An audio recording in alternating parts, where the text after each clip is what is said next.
Shalom, pemirsa yang diberkati Tuhan. Bertemu kembali dalam seri pelajaran Sekolah Sabat. Namun sebelum memulai, mari kita sama-sama berdoa. Bapa kami, Bapa kerajaan surga, kami mengucap syukur Bapa, karena Engkau telah memberkati kami di sepanjang hari-hari kami. Sebentar ini kami akan mendengarkan pelajaran Sekolah Sabat. Kiranya Engkau menuntun kami sesuai dengan kehendak-Mu saja Bapa. Inilah doa hamba-Mu berdoa dalam nama Tuhan Yesus. Amin. Pelajaran Sekolah Sabat, Jumat 29 Agustus 2025 yang berjudul Pendalaman. Bacalah tulisan Ellen G. White, Hukum diberikan kepada Israel. Dalam buku Alfa dan Omega, jilid 1, halaman 354 sampai 369. Karena kita hidup di wilayah musuh kita, tidak heran jika kita dapat disakiti dalam kehidupan nyata oleh rencananya yang cerdik dan menipu. Siapa di antara kita yang tidak mengenal rasa sakit dan penderitaan yang semuanya disebabkan oleh dosa dan dunia yang telah jatuh ke dalam dosa di mana kita hidup? Sayangnya, hal itu hanyalah bagian dari kehidupan sekarang. Akan tetapi, Allah memberi kita kekuatan untuk mengatasinya. Juru selamat yang mulia akan mengirimkan pertolongan bila mana kita memerlukannya. Jalan menuju surga dikuduskan oleh jejak-jejak kakinya. Setiap duri yang melukai kaki, kita telah melukai kakinya. Setiap salib yang ditanggungkan kepada kita telah ditanggungnya di hadapan kita.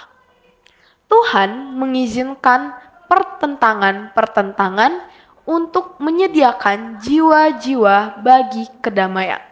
Waktu kesesakan adalah cobaan berat yang menakutkan bagi umat Allah.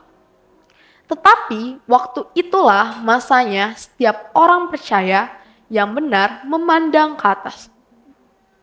Dan oleh iman, ia boleh melihat pelangi perjanjian yang mengelilinginya.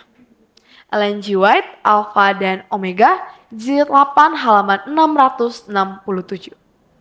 Pertanyaan-pertanyaan untuk didiskusikan.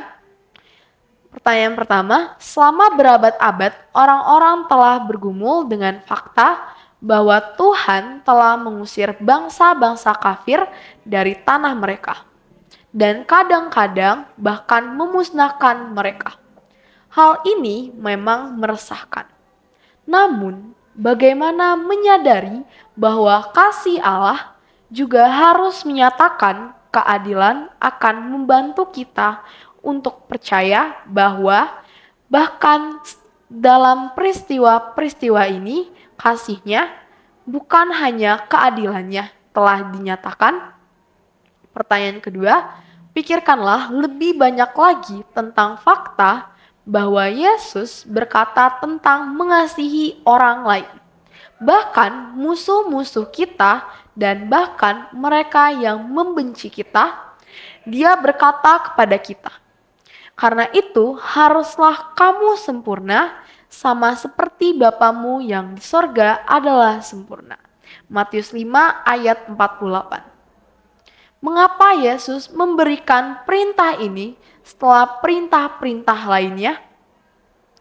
Apakah yang Dia katakan kepada kita di sini tentang apa artinya tidak hanya menjadi sempurna, tetapi juga menjadi sempurna seperti Bapamu yang di sorga?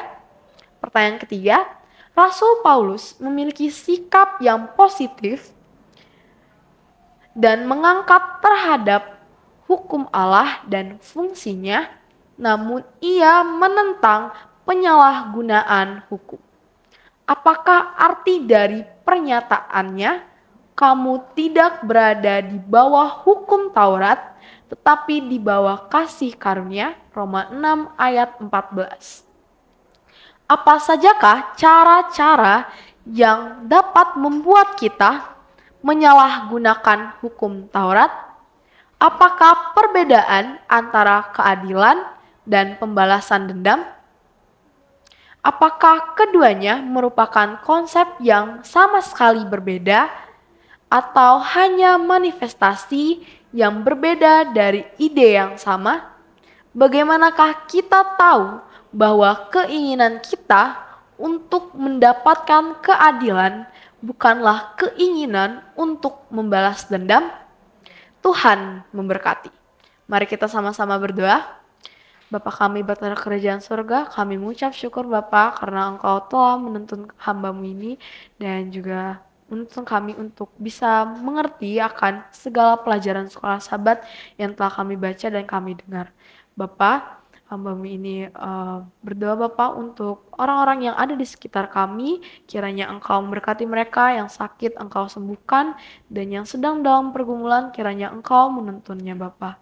Inilah doa kami, ampunilah kesalahan dosa-dosa kami berdoa nama Tuhan Yesus, amin.